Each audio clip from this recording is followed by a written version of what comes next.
Good morning. I thought I'd shoot a little video today. I'm actually letting the dog out to go run. But this morning I have been thinking about growth. Every time we get close to the end of a year, the beginning of the new year, we're thinking about growth. And as you can see, I've been thinking about calendars. You can see I have so much on these calendars. And just a quick little tip, what I do with my calendars so they don't get messy with all the scratching and pen and ink, I tell you, as a pastor's wife, as a homeschool mom, working a full-time job on top of this, and then ministry, I have things scheduled and then moving all the time. And I used to get so upset with my calendar because it would have all kinds of pen scratch on it, and I'd scratch out a date here and move it over there. And what I've decided to do this year, and it seems to be working pretty well, I started this earlier this year, and I'm going to push it forward into 2025, is I use different colored sticky notes for different areas of my life. So ministry may be pink, homeschooling may be yellow, and the business or my work may be green, and then I have an orange, and I use different ones, and I'm starting to piece it all together. But that makes it so much easier. If a date changes, I just pick up the sticky note and move it instead of scribbling and just making it a mess. Because if you're anything like me, you like things very organized, you like things in their place. I am the label queen. In fact, when my husband and I met, I used to love different magazines, and I even had those in binders. They actually have 3-hole punch magazine holders, and you would slip the magazine in there, and I had them in there by the date they came out, and then I would also reference them with tabs on the topics that were in there. So I'm a little crazy like that. So this works really well. But doing this really made me think about planning. We're so quick to plan different things we do in our lives. I plan my son's lessons, for instance. We plan different events in our church, things that will be for in-growth for the people that we know and we love, but also things for outreach to meet people who need the Lord. And so there's all of this planning, and I just got to thinking how much we leave our spiritual life to chance, and even our physical body to chance. Let me explain to you what I mean. The Bible calls the Word the bread of life. And yet, how many times do we just say, well, God will make sure I get whatever I need. I'll just show up to church on Sunday and somebody's going to pour into me, and I hope it's enough. When really what we ought to do, maybe we need a calendar where we say, I need to eat spiritually. What am I going to do? And it's not just the Bible. It's the Bible. It's whatever it is that helps you in your career life or in your personal life. Sometimes there's inspirational talks that I will put on my calendar, because if I don't make time to grow as a person, very rarely does it happen. It doesn't happen by chance. And so I want to encourage you this year, get you a calendar and start planning your spiritual man and what you're eating spiritually. Every day, do you have something that's going to help you grow, that's going to keep you encouraged? Because some days, I don't know about you, some days you hit the ground running and everything's hitting and everything's going wrong. And if you don't schedule that little time for something to feed into your spirit and encourage you, you don't get it that day. And that day is just a wash. But if we're meal planning our spiritual or inspirational man, then it happens. That being said, I know this is more of a cooking channel. When we plan our meals, and I know a lot of us do that, sometimes we plan our meals just by, okay, what can I get to this week because I'm busy? What doesn't take too much time? Or we may meal plan based on our budget. I know we do that a lot thanks to inflation.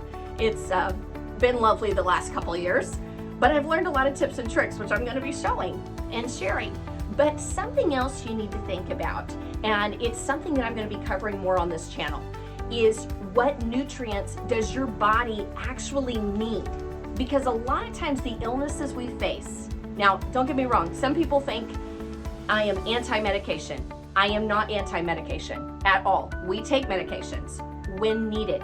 But if there is a natural way forward first, we try that first. That way, if we get to the point that we need a medication, that medication can be more effective.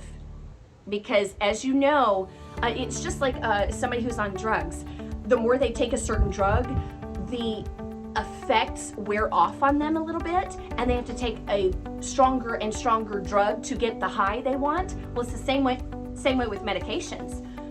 The more that you're taking antibiotics, I mean, if you have a sniffle and you're like, oh, give me a shot, then if something really desperately bad hits, you wind up with pneumonia or some of these very, very bad flus, it's going to take something even stronger to knock that out.